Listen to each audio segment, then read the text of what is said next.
This is Whitley Strieber, and you're listening to My Alien Life.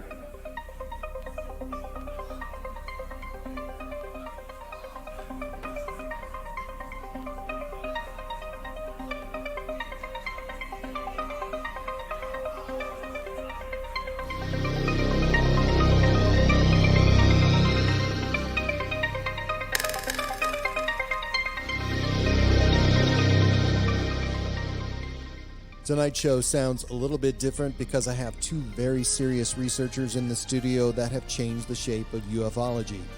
What do former President Bill Clinton, astronaut Edgar Mitchell, actor Christopher Reeve, and singer John Denver all have in common? They share a common connection to the Roswell Incident of 1947. Tom, Carey, and Donald Schmitt have spent countless hours researching and writing about Roswell. And they're here, and we're going to talk about that and more. This is My Alien Life.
There's so many ways that we could take this conversation, but just let me ask you this really quick. In a total, just an estimate now, how many years have you both been investigating Roswell?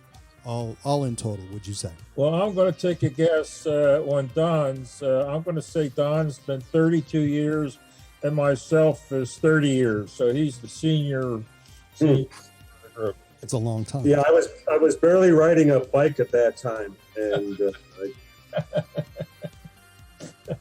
wound up in New Mexico for some strange reason. But yeah, collectively, it's been over 60 years for the two of us. Yes, and it's been the only case. I mean, it's been the only case, Cameron, that we've investigated. There are other cases we've heard about, and I would like to stress that we're talking about a proactive investigation. That means going out into the field, shaking the tree, and looking for witnesses, physical evidence, not just sitting back at our desks here and hoping something plops in our lap. That's the difference between a proactive investigation, which is what we have done, and what others have basically not done.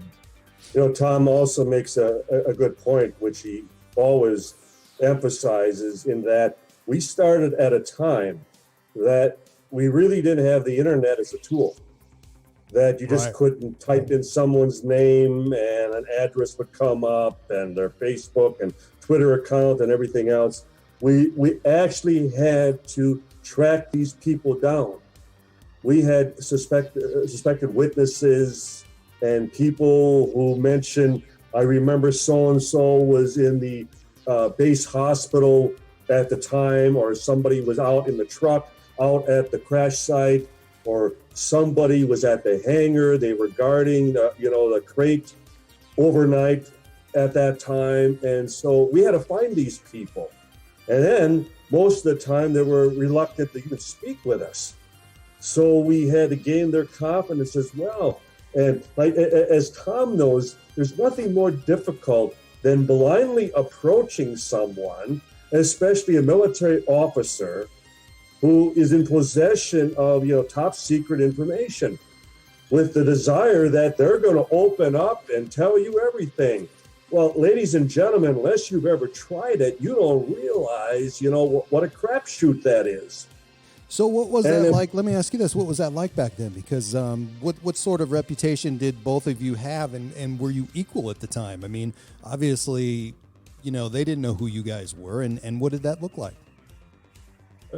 Like reputation, you mean? I mean, when we started or now? Yeah, exactly. When you started, because obviously you had to build these relationships with people out in the field, and obviously it wasn't easy because everybody would have been either skeptics or maybe they had something to hide.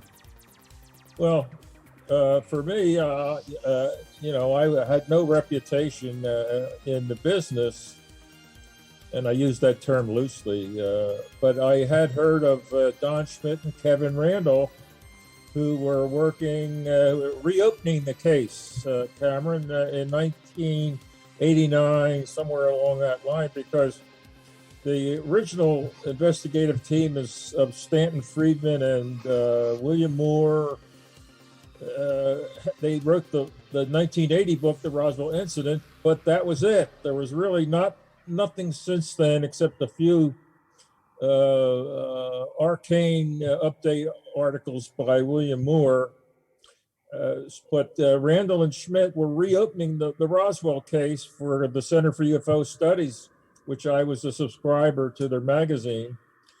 And I said, oh, wow, this is great, because I was really interested in the case.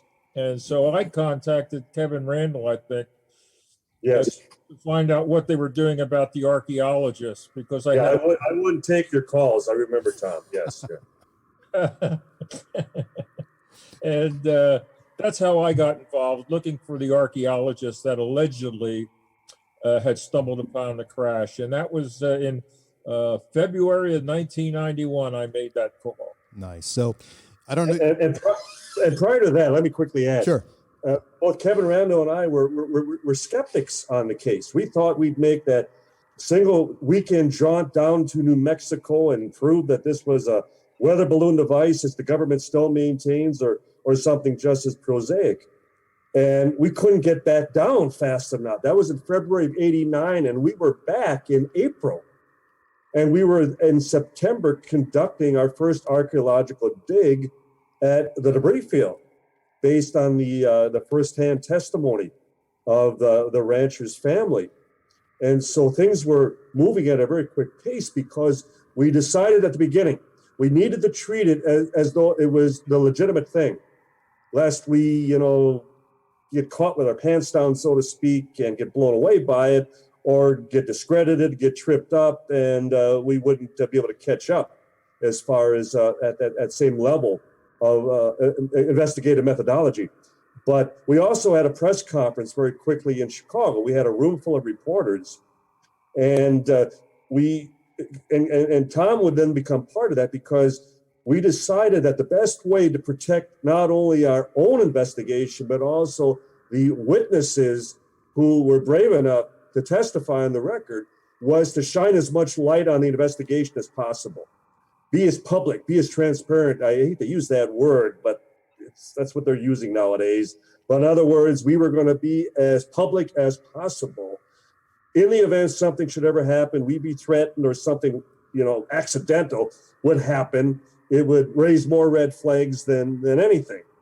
So that was the making of the investigation. And then how quickly, as we were approaching witnesses, and they knew exactly who we were. Oh, you're that Randall and Schmitt, or you're Schmitt and Carey, that type of thing. And word got out ahead of time that we were on the prowl, that we were going to be knocking.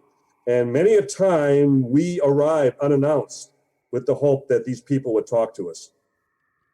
So I think Don remembers this one time. We went from having doors slammed in our face. Yes. Slamming the phone down. Well, this one time it was in Roswell, or one of the ranchers outside Roswell. We're pulling up to the house, and it's supposed to be a key witness who had been to the crash site when it happened. And so we get out of the car, and Don he often wears all black, Johnny Cash, the man in black, and Don would be all in black. And so this woman comes out of the house. She says, "Who are you guys?"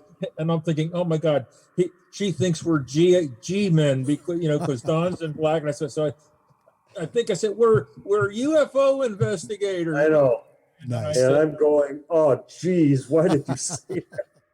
I said, did I really say that? Oh my! It was like a Blues Brothers moment of Jim Belushi and Dan Aykroyd. We're on a mission from God. We're musicians, man. Yeah. Oh, I couldn't believe it. I was just worried that she would forbid us to talk to her father, is what it was, and because Don, he wears black a lot, and he even wears wingtip shoes out in the field, and I thought she might think we were G-men. So, but I really did say something stupid. And I won't let you forget that. Yeah. Right. He brings it up, every 3 months. He brings that up. So by interviewing people, certainly you were turned on to different interviewees later on. But what I was wondering at that time, back in the mid '80s to the '90s, and when I was going to college, how we did research, we would go to the library, and you would have the Reader's Guide to Periodical Literature, and basically it was just lists and lists of articles. What was it like trying to dig up paperwork and articles about the crash back then, and was it available to you, or was that kind of a hurdle as well? Well, that did serve as a wonderful source of information, given the fact that on Tuesday, July 8th, they put out that famous press release, the Roswell Army Airfield, essentially announced that they had captured a genuine flying saucer. And then in attempting to shut that down and then come out with the counter story, there was tremendous press coverage. A lot of people were named. And as a result, you could go to most any, even small town newspaper, and it had some mention of, that very announcement that they had claimed they captured a flying saucer. Right. But it all turned out to be nothing more than a weather balloon device. Well, that created a wonderful paper trail, excuse the pun, but we spent many a trip just going through public libraries, going to like the Military Institute in Roswell and spending time through their archives, and it provided names. And we were able to cross-check, and we saw many discrepancies. For example, one of the things that the press was reporting over and over again is that the principal people involved, not only the base commander at Roswell, Colonel William Blanchard, but his head of intelligence, Major Jesse Marcel, as well as the public information officer, First Lieutenant Walter Hott, that they were all reprimanded by the military because they made such a blunder and for the first time and the only time in history, they had misidentified a weather balloon as a flying saucer. Okay? Well, none of that was true. None of them were reprimanded. None of them were, as far as demoted or transferred or as far as even taken out to the woodshed, as far as in any degree. So again, the press was relying on what officialdom, what the government was telling them. And that was the way we could quickly, by using the press accounts, demonstrate that they had a counter story. They were giving talking points. They were provided information that was strictly to shut down the event. And it succeeded. But nonetheless, the witnesses were telling the opposite story.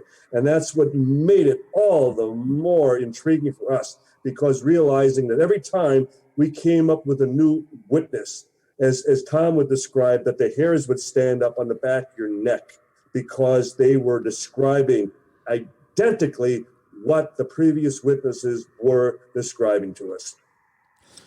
There was basically there was no paper trail that we could follow because the case was shut down back in 1947. And our research, I know from my archaeologist research, looking for them, I did have a source. I went down to the University of Pennsylvania in their Museum of Archaeology and Anthropology and went to the card catalog looking for a certain archaeologist who I found. And I won't go into the whole story, but it ended a 2-year search for this certain archaeologist who one of the key early witnesses said was the leader of the archaeologists, and it proved that this witness's story was false, and so that was basically it as far as for me, a paper trail. Most of our research was we had the base Yearbook. at the base directory, with pictures from 1947, and that was like a Bible for us with the people who were at the air base back in 1947. So between researching those names and other names that witnesses, they say, oh, well, you want to talk to this guy or that guy. That's how we followed the trail. And I will say this, if we had the internet back in the early 1990s, we would have at least doubled our witness count. Yes. We didn't have it, and most of our interviews were done over the telephone. And the thing about that, Cameron, was you had to know where your potential witness lived to right. Call information, Topeka, Kansas. I want to talk to so-and-so. He lives in Topeka, Kansas. Well, you had to know where they lived. With the internet, you just plug in the name and you get a whole bunch of ones and you pick which one you think it is. So we didn't have that for quite a while. And as Tom knows, you know how we were actually tracking witnesses down back in the early 90s? We were doing air certification checks, assuming that many of them would have kept flying as former military, that they would have had their private pilots licenses. Sure. We did credit checks. We went through motor vehicle. We had a hacker at the VA, a retired colonel, who assisted us at times when we really needed to find somebody that was difficult to find. And so we were, pulling all the strings possible because, as we have always said, we were racing with the Undertaker. We realized that, time was not on our side. And as Tom knows, there's nothing more frustrating when you finally track down an individual and you have the spouse say, well, sorry to tell you, but they just passed away last year. Or they just passed away last month. Wow. We had one individual that the wife picked up the phone and she was just returning from the funeral. It's gone forever, the information, and that's the level of frustration. Nobody else experiences that within a UFO investigation because they don't investigate something that happened 50 years ago. They're Johnny on the spot when something is cited 2 weeks ago, and they have no problem tracking anybody down. We had to essentially conduct this like the investigation of a crime. There was a crime scene, so to speak, minus a crime, minus criminals, but nonetheless, we had to investigate this. And as we call it, it's the ultimate cold case file. It is. And back in the 90s, what would you estimate, or actually you may even have a number, how many photos of the actual event and investigation were available to you guys? And is there a catalog of those photos? I mean, because, when we look at the internet, we don't get to see that many. And I really don't know how many I've seen, but it hasn't been that many. Photos available to us? Right. Well, there was the ones that are in the archives down at Arlington, Texas, of the famous Ramey press conference. Those were available, but I certainly didn't know about them myself until someone else brought them to my attention. But photos available to us from the yearbook, 1947 yearbook, there were photos in there. But I'd have to think hard. I can't think of any other than the ones that we took ourselves. which we have accumulated over the years. In my archive, I have over 10,000 photos. Not all related to Roswell, but many, many, many of them are, because I like to take historical photos that will stay with me. And a lot of the photos that I took, and Don knows this, on the base, the old Roswell base, those structures are no longer there. They've been taken down, but at least we've got photos of when they were still up. And in presenting the Roswell story, it's always better to have photos to go along with your narrative.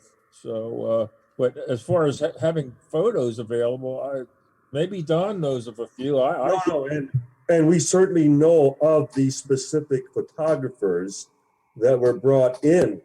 There was the third photo lab at Roswell at that time, the Roswell Army Airfield. And they essentially were told to stay out of this. There were close to 100 men in that unit back in 1947. And as you know, you'd go through boot camp and you'd go through basic training, and they would ask, who's ever taken a picture? You raise your hand and they point at you and go, photo lab. So why do you need 100 photographers, at the base? You don't. Well, but they did nonetheless. Well, they were again told to stay out of it.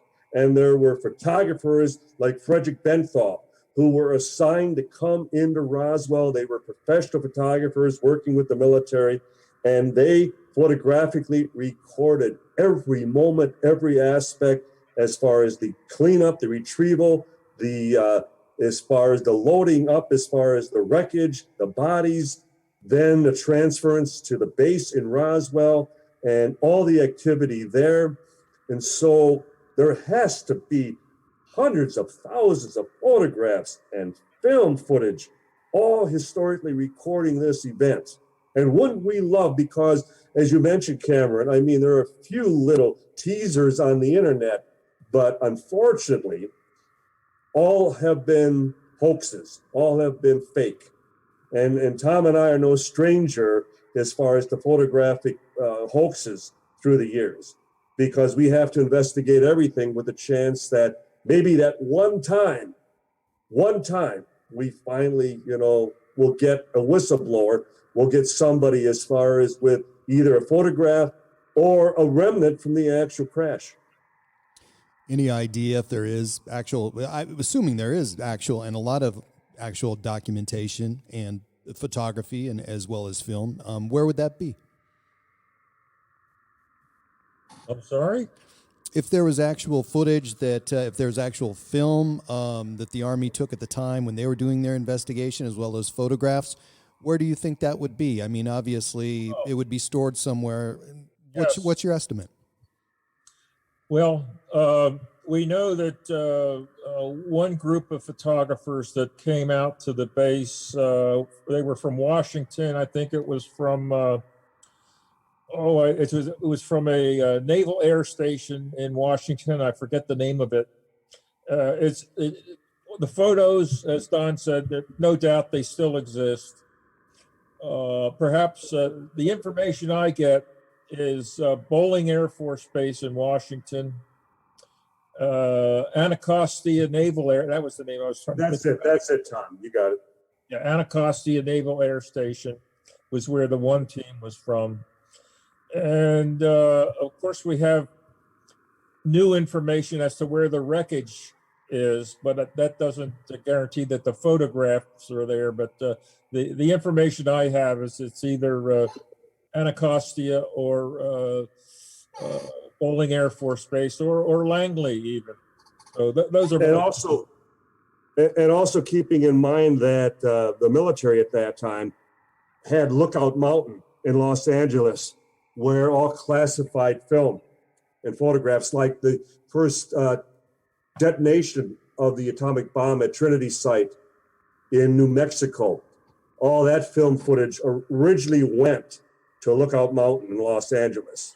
Another base, Don, that was mentioned is Hamilton Air Force Base in California.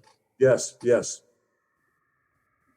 So was there an active disinformation operation at the time in 1947, or was that a stall until they figured things out? Because obviously nobody knew what was going on or what they could possibly do. But did they have disinformation specialists in the field? And is that what we're seeing? Well, we know of one. His name was Frank Kaufman.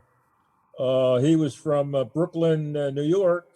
And I think he was an art student, but he was a enlistee, a sergeant in the Air Force, Army Air Corps, Army Air Forces back in World War II. And he remained in Roswell. He retired in Roswell for the rest of his life. And he was we considered him for a while as, wow, this guy knows everything. And he offered himself as some sort of elite, the leader of some elite unit that really controlled the whole Roswell recovery. I know that the first time I met him, Don and Kevin Randall became aware of him before I did. But the first time I met him, I said, wow, this guy claims he was a high officer, but he sounds like a sergeant to me, having been in the Air Force. And but he filled us with a lot of information because he said he was in this elite unit called the Nine, I believe it was. That's right. And as years went by, I know Don and I said, this guy's full of you know what, you know, and finally, because he gave us a false location for the crash site and a bunch of other stuff, and the one site that everybody agreed on, even the Air Force agreed that it was a legitimate site. He said it was a salted site, meaning that it was It was not a real site, but they seeded it with metal things to throw everybody off. And I was saying, wow, that's the site everybody agrees on, and he's saying it's phony. So on his deathbed, we got him to confess that we said, Frank, why did you do it? And I think Don will remember this. He said, because it got out of control. It got out. And that was it. And we discovered all the documents that he had falsified, a lot of cut and paste stuff. We found the old typewriter. We found the old parchment paper. We found that where he was doctoring photographs to appear different than they actually were. And we confirmed his true rank at the base. He was a clerk as far as in personnel at the base at that time. But what always intrigued us was, for having been from New York, and his wife was all packed to go back east. They were done with Roswell. And he arrives home and he announces, honey, we're staying. I just got a job with the Chamber of Commerce. Well, how do you get a job with the Chamber when you're not a local business person? And you've only been there all of a couple of years. So then we tracked down the minutes from his first meeting at the Chamber in Roswell.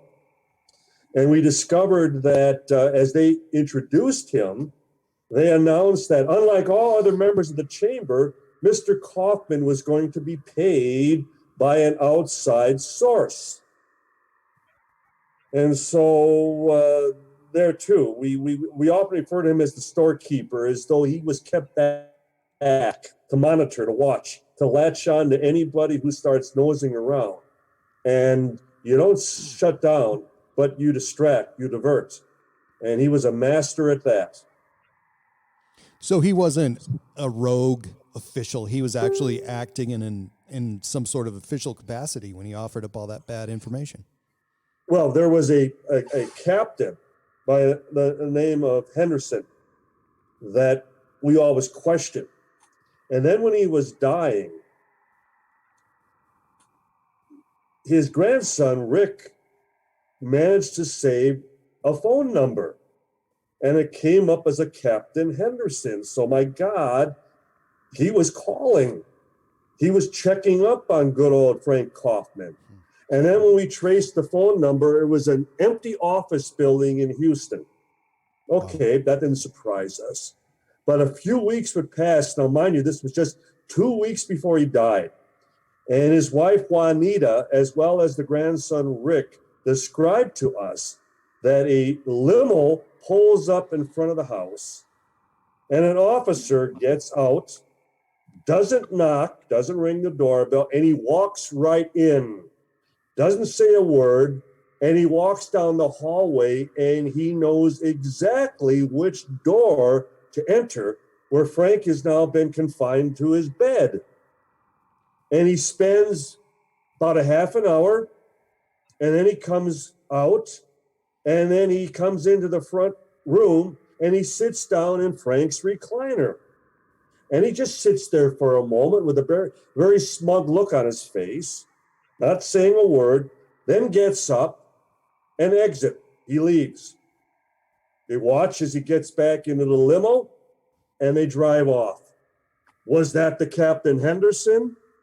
We can only, guess. But nonetheless, why would the Air Force be paying him one final visit just 2 weeks before he died, unless he was still connected in some way? Connection. So there's obviously more connections that you've run into like that resembled that, because it's been an ongoing story for so many decades that obviously somebody still wants to keep a lid on it. Who would that even be, and why at this point is that so important? What, keeping a lid on the story? Right. Yeah, tomorrow is supposed to be the release of the famous Department of Defense tell-all. Infamous, yeah. And Don knows this. The one word you will never see in that report is Roswell, and the reason is, if they admit to that they lied about Roswell, that means that they were lying to us for 75 years about it. And they're trying to keep and from what I hear, they're trying to keep the focus on the last 14 years or 15 years or so, never looking beyond that, because they would have to admit that they've been lying to us for so long. And the other reason they won't mention it is because they have things to hide, most notably civil rights violations of threatening witnesses with death and their families, including kids, with death to keep quiet, never to speak about it, or else they would be killed. Those sorts of things is they engaged in to keep the story quiet way back in 47. So they have things that they don't want to come out, and especially how long they've been lying to us.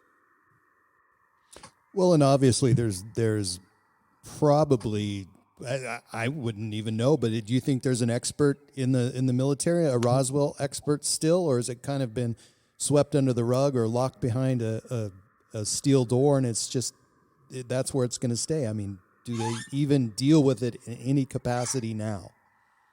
Well, we have good reason to believe, and we're not talking MJ-12, because even the late General Arthur Exxon, who was at Wright Field and at Foreign Technology when the wreckage came in from Roswell back in July of 47, and he referred to them as the Unholy 13, as he heard them mentioned at the Pentagon.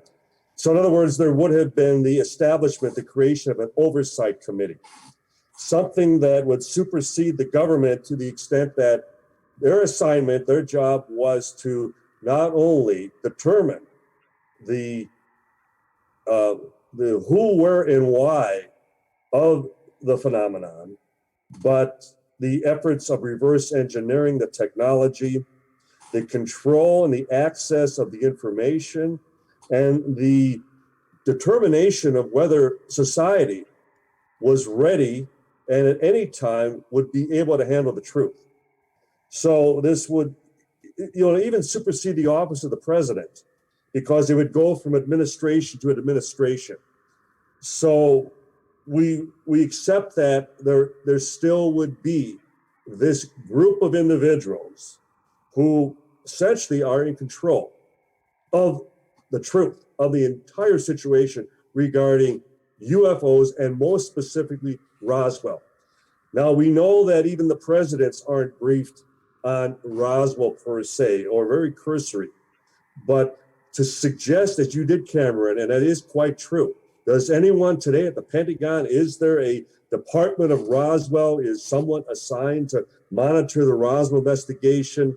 I hardly think so. Our concern has always been that the old order has not passed it down to the new, and that for all of the original officers who were involved, most of them took this with them to their graves, that the information is gone forever. And that as far as the physical evidence, certainly you would preserve unique specimens, and I'm talking about the bodies.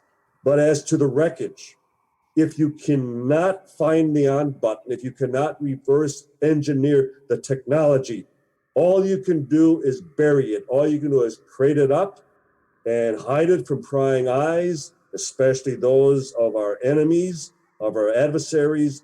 But the thought that there's somebody right now at the Pentagon that knows more about Roswell than either Tom or myself, I hardly doubt it. Hardly doubt it. We have an associate. I don't. He doesn't like his name used. He lives in Florida. Don knows who he is. Who investigated? Who is in charge of it? Is there somebody still in charge of this? Keeping the secret? Some group of people who I don't know, meet periodically to discuss it, but he got the name of the gentleman, and he is an older gentleman, elderly. We do have the name of the person that holds the key. He's a civilian. We know his name, and I told our associate in Florida, because he tried first he tried emails to contact this person. Then he tried telephone calls, which were not returned. And so I told him, I said, you're going to have to do an ambush interview here. And because nothing else has worked. The gentleman lives in Florida, where our associate lives. I said, you have to do an ambush interview here to get to the bottom of this. But he did find a name of someone who is potentially holds the key to what Don was just talking about, a group that is overseeing, however tangentially, the Roswell recovery, which mostly was swept under the rug publicly. But it's all of the wreckage now is in private hands. All the wreckage is in private hands. When you say private, what do you mean private? I don't mean Uncle Harry or Aunt Josephine.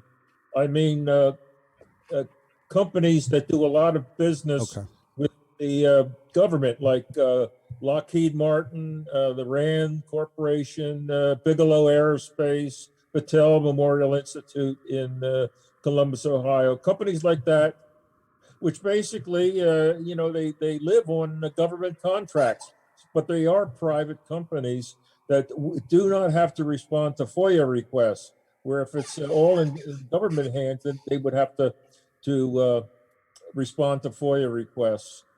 So they're now in, and I don't know how long it's been that they've been in government, in private hands, but that's where the wreckage is. And the bodies, as Don knows, potentially, the last information we had, and Don knows this, was that the 5 Roswell bodies are in Dugway, Utah. And Don, what kind of facility would they have in Dugway, Utah for alien bodies? I mean, I can't even imagine. Well, we have 3 sources to Dugway, and all 3 are full bird colonels. And Dugway would be the headquarters, the military headquarters of the Biological Medical Research Facility. So it makes perfect sense. We've had then other officers, when we would ask them point blank, what would be the most likely location? for the preservation of any life forms, and Dugway always comes up. And we have, and Tom interviewed him as well, a full bird colonel who was stationed at Dugway in the late 50s. And he described seeing one of the bodies there at that time. Now, we had another high-ranking officer, because all roads have led to Wright-Patterson in Dayton, Ohio. Anyone who would suggest that, well, why would they ship a weather balloon of any sort to Wright Field at that time for analysis and testing? All the media accounts, including press releases, and one of them even from the Pentagon at that time, attested to that very fact that the wreckage from Roswell went to Wright Field in Dayton, Ohio. Okay, that's a given. So we can question and speculate all we want as to, now, why would they need to ship a weather balloon to a Wright Field for testing? Okay, well, the material from Roswell was tested. Even General Arthur Exxon said that the test results were that the materials were from space. They were not manufactured here. And we could go on to many other witnesses. But the point being that, as Tom described, that the military does not manufacture anything. Every tank, every ship, every plane, every rocket is produced, manufactured, and designed by the private sector. And as he mentioned, Lockheed and Boeing and Battelle and Rand Corporation and Hughes Aircraft and Los Alamos and Sandia Labs and on and on and on. We've had firsthand witnesses for years at those facilities describing the Roswell wreckage, the Roswell material, and they were assigned to try to find the on button, so to speak. And so when Tom mentions that, when we're asked, where is the Roswell wreckage today? Or where do you believe it is? When we state that it is not with the government, it is not with the military, we have it on very high authority that that's their problem right now. And that Dwight Eisenhower warning us about the military-industrial complex taking over. In many respects, they have, for that very reason, that as the military/government empowers them with all of these huge contracts, who in turn then becomes the boss? Who is controlling and pulling the purse strings? And that's become the case now with Roswell. And we believe that it's for that very reason, that because the government/military no longer has control of that material, they have nothing to disclose, nothing to release, nothing to admit, because they lost control of it many decades ago. Roswell was just shortly after World War II. And let me ask you this, in a global political atmosphere, what does the inference that the U.S. has alien technology mean, especially in a Cold War where billions are spent on manipulating an adversary in other ways other than with weapons? What is the question after the Cold War? Well, if there's an inference that the United States has alien technology, what does that mean in a Cold War? I mean, what does that mean to our adversaries? I mean, it could mean something. I mean, obviously we have some sort of vessel that could bring us power in some way. It means we win. That's what it means. It means we win. So one of the reasons for the cover-up, of course, which still exists today, is that the technology can be reverse engineered. It could lead to weaponry, things like that. And after World War II ended, our adversaries switched from the Axis powers, Germany, Japan, to the communist powers, Russia and China. And so it would only be natural that we would want to keep those things to ourselves.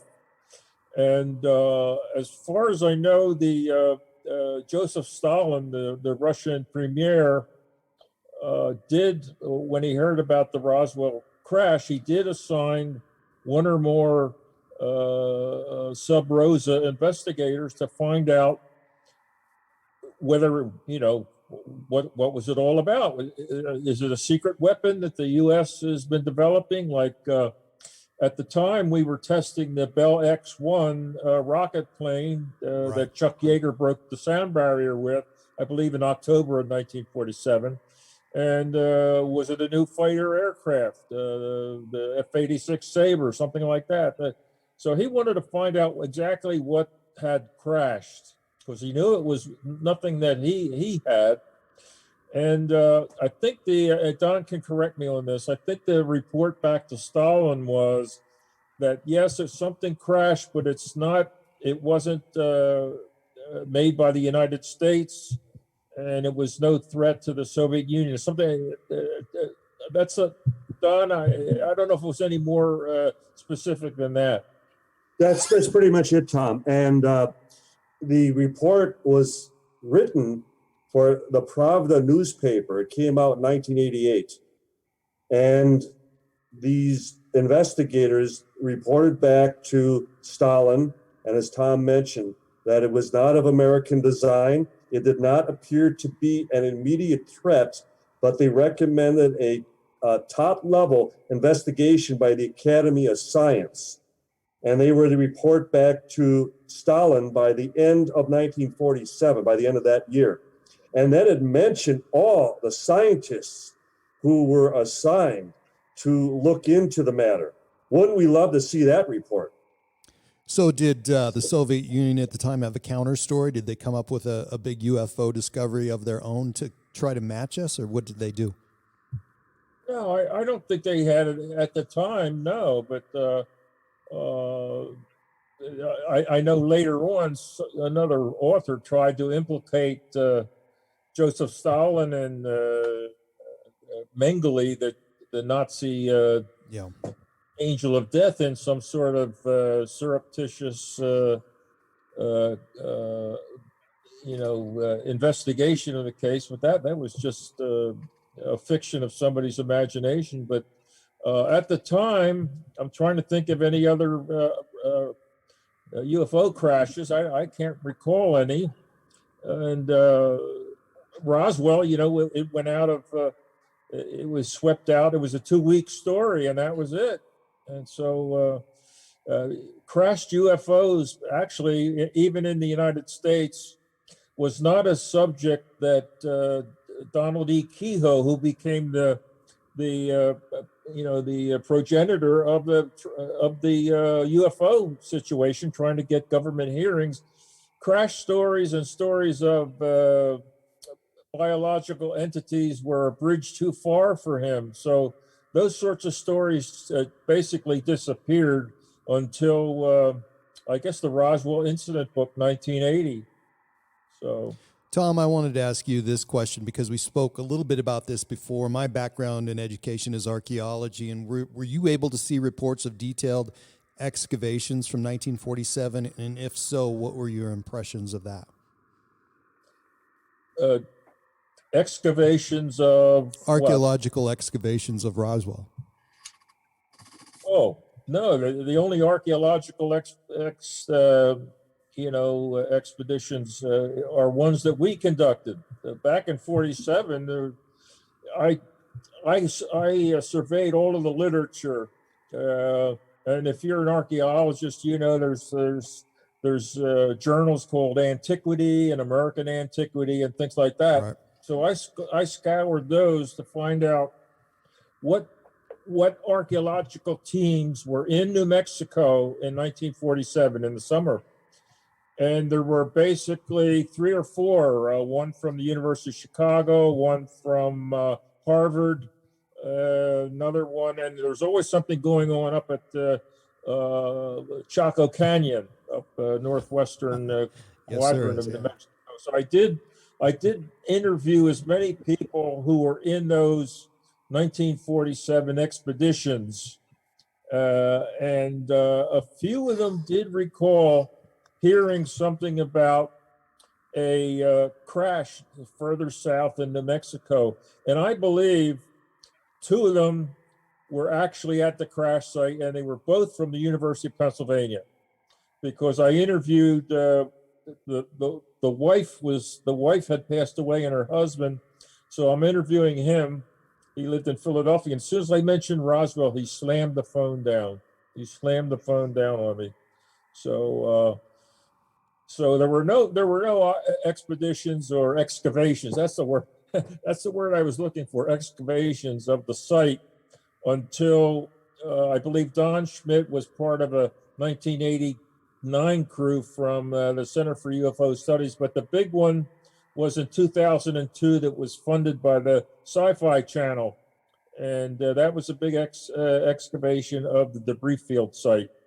And we had another one, I think, in 2006, a smaller scale for a show called The Sci-Fi Investigates Roswell.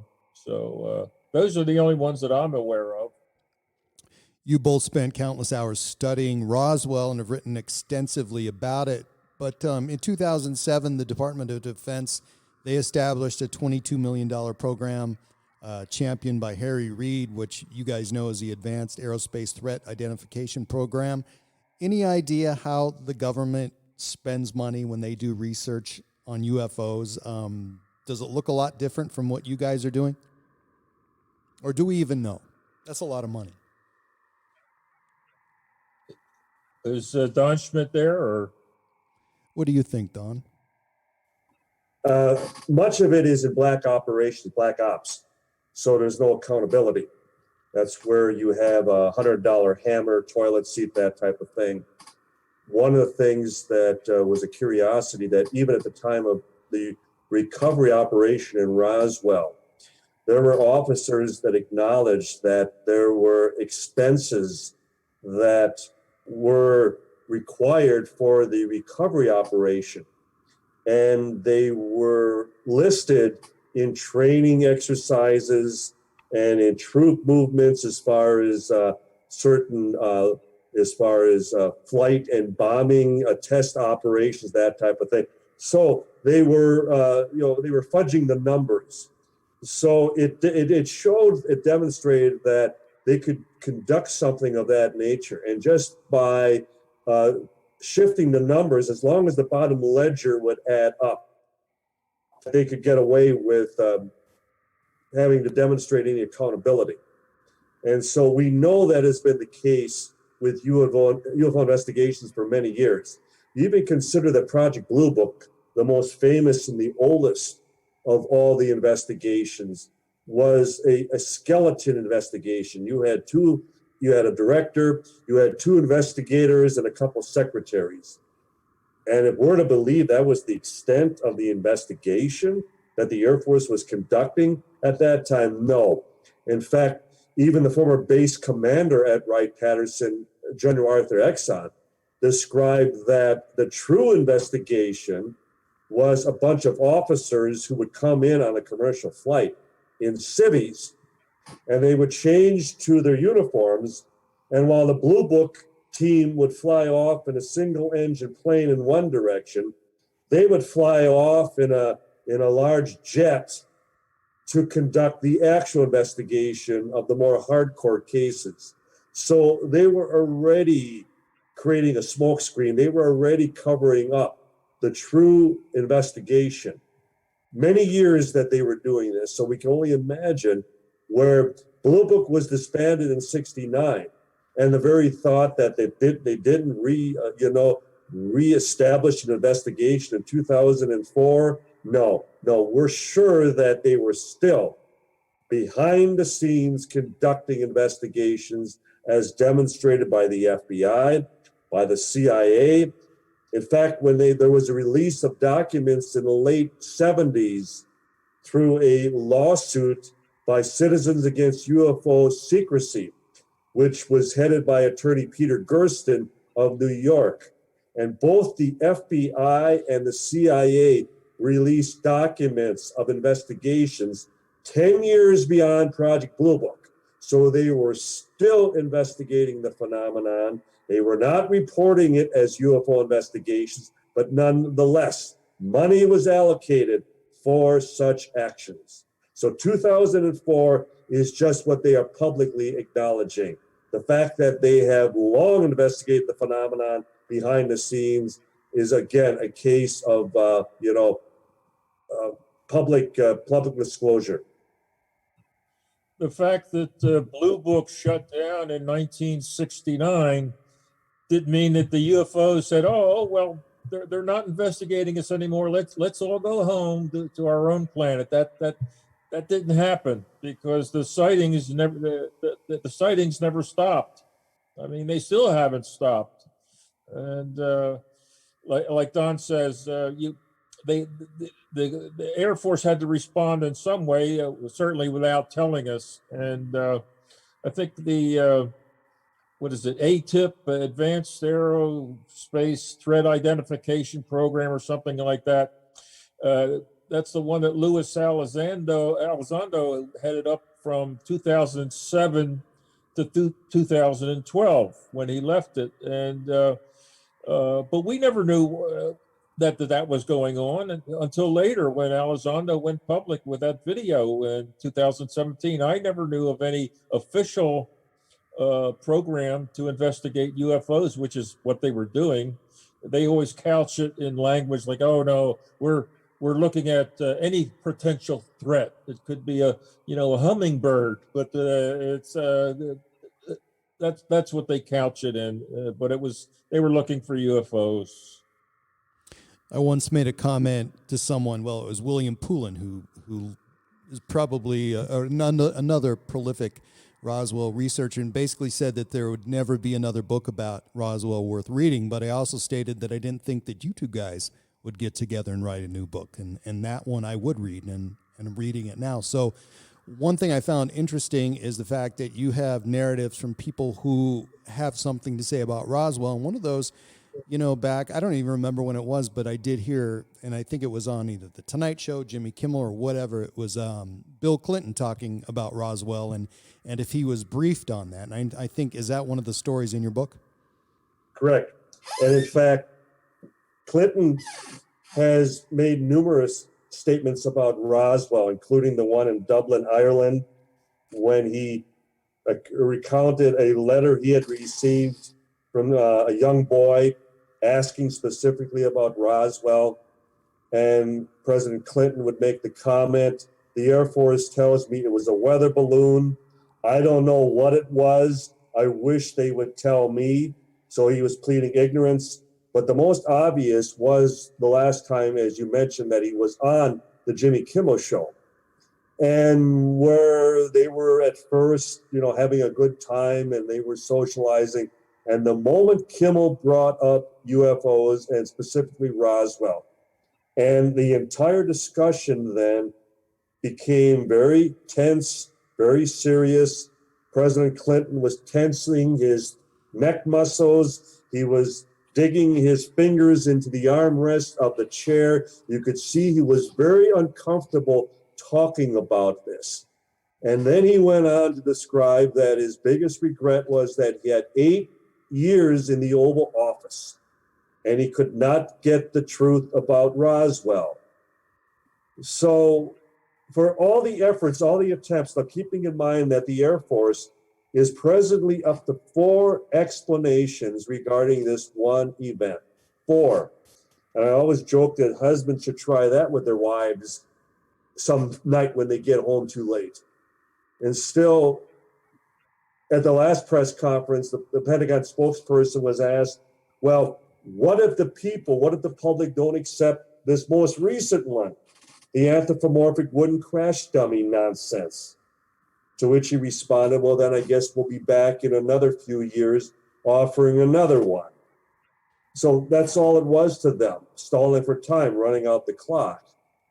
And here's President Clinton, lamenting the fact that he too couldn't get the truth about Roswell. And we could throw the late Senator Barry Goldwater of Arizona into the mix, the late Congressman Stephen Schiff of New Mexico, even representing his own constituents in New Mexico. He couldn't get the truth. Former governor of New Mexico, Bill Richardson, he wrote the foreword to one of our books. There too, couldn't get the truth about Roswell. The point being, there is a truth. There's a there. And any skeptic who claims they have the final solution, I'm sorry, you know more than the president does. You know more than the senators, the congressmen, the governors who have made inquiries as to the true nature of what happened back in 1947. God, I'd love to talk to your sources. I mean, they're better than the president's. Exactly. So where lies the truth? I mean, I love the fact that you guys got together and put out another book, and seemingly, when this all goes down and we get this special report from the United States government, it may be tomorrow, it may be next week, but I think it's going to be rather short. You look and listen to Susan, I think her name is Susan Gao, who does the Department of Defense press briefings, and she puts out the press releases. Those press releases average 3 paragraphs, 10 sentences each, and there's nothing there. So I don't know why we would expect any more. The press, to the mainstream press, the subject of UFOs, which includes Roswell, is still a taboo subject. All these years, it's still a taboo subject. So they don't like reporting about UFOs unless they can do it tongue in cheek. So I think you're right. I think the report will be short, something to the effect that there are things out there that are flying around. They don't know what they are. But they're not a threat to national security. However, we will still keep tracking them and seeing what we can see. So that's what it's going to be. However, I will say this, thanks to our associate in Florida, we do have on the record the DIA, the Defense Intelligence Agency. We do have them on record saying they do have UFO wreckage, physical wreckage.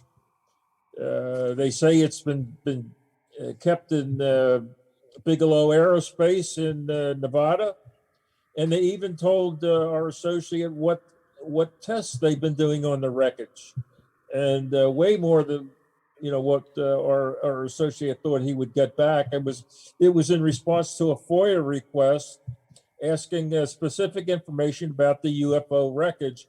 He made the request in 2017, received no answer for 3 years, until last year. He said, okay, I'm going to file suit if I don't hear from you, because you're supposed to be giving us good faith answers, and I've received none. So he threatened him with a lawsuit. He had a response within 2 weeks, and we do have, no matter what the report says tomorrow, we do have them on the DIA on record saying they have physical wreckage, and it's at Bigelow Aerospace in Nevada. Take a couple minutes before we go. I just want you guys both to mention the book a little bit, and anything there that surprised you, anything that you didn't expect? Well, you're talking about the new book just slated for release, Touched by Roswell. And that's out next week, right? That's correct. That we've had the wonderful, the good fortune of meeting, so many high-ranking officials, entertainers, movie, TV stars, celebrities from all walks of life. And they've either worked with us or they've made, the trek to come to Roswell and find out for themselves, or they're native to Roswell. Tommy Brookshire, the Philadelphia Eagle, star running back, and as far as Hall of Fame, National Football League, and Demi Moore, the actress. John Denver, the singer, was born at the Roswell Army Airfield just a few years before the incident. ABC, Sam Donaldson, went to the Military Institute in Roswell. He's a native to New Mexico. So there's a long history of, people who not only would call Roswell their home, but also, more importantly, are attracted to the incident. They're attracted to something that happened there. And as even Donald Trump, when he did his annual Father's Day interview with his son, Don Jr., and the very last question was about Roswell. Now, mind you, this just happened not even a year ago. And the president responded, "I'm asked that question more than anything else." And he commented that, "I know millions of people go there because they want to be where something happened of that nature." And then asked, "Well, are you going to open up the files?" He said, "I'll have to look into that." Well, again, there's a truth, there's a there. It wasn't like, "Oh, that was just a weather balloon device. That was just something, that we were testing or working on at that time." But Cameron, we have to emphasize that we've interviewed over 600 witnesses who were either directly or indirectly involved. We've had five archaeological digs at the debris field. We've had now 7 best-selling books on Roswell. One of them was made into the Golden Globe nominated Best Made for TV movie Roswell, starring Kyle MacLachlan, Martin Sheen, Dwight Yoakam. And now we come out with this new book on all the celebrities who have been touched by Roswell. And we're sure there'll be even more as far as down the road, because Roswell has become the Mecca. Roswell is where it's not so much a graceland of where somebody important lived at one time, but where possibly, and Tom and I are convinced, the greatest story, the biggest story of the millennium took place. And sadly, the government will not acknowledge that. But sadly, even the President of the United States isn't being told the truth. So it's a story, it's an event that we're going to continue knocking on doors. We're going to continue on doing all we can for its public disclosure, because we feel it's too important and that the public has every right to know the truth. Just like to mention a couple of names we have in our book, Cameron. Touched by Roswell is the name of the book. We have 127 names that we have identified that somewhere in their life they crossed paths with Roswell. And it includes people like Mickey Rooney, Elvis Presley's in there, Christopher Reeve, who played Superman, Governor Bill Richardson, former governor of New Mexico, Don mentioned Dwight Yoakam, Henry Winkler, Ozzy Osbourne is in there, Leonard Nimoy, Shirley MacLaine, a whole bunch of people that people will recognize the names. Mike Farrell, who used to play B.J. Honeycutt in MASH, Lefty Frizzell, maybe a country western singer, and 100, like I said, 127 people are named in the book that Roswell touched their lives in some way. And we describe how, we just don't name the names, we go into the full account of how they're connected to Roswell. And many of the stories are very heartwarming. Many of them, people are going to go, I had no idea that they were connected in any way. And the book is chock full of photographs. Over 100 photographs, Tom, right? Yes. Excellent.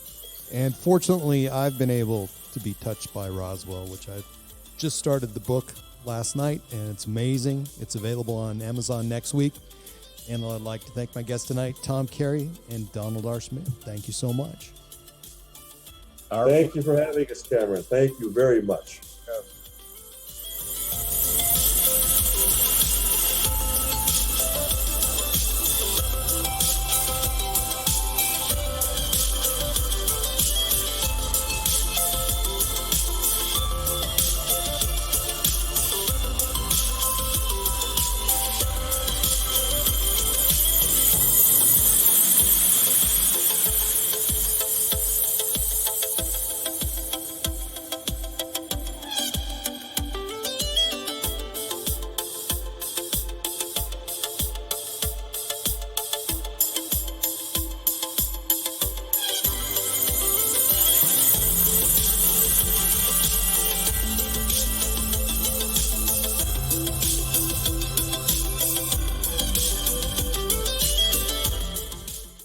You can find my website at www.myalienlifepodcast.com, and please subscribe to my latest downloads at iTunes, Spotify, Stitcher, and at podbean.com. And please follow me and like me on Facebook and Twitter. My Alien Life is written and produced for broadcast at Studio 254 in the Northern Rocky Mountains. The music you are hearing is produced and created by Elion. You can find all Elion's work online at Heart Dance Records.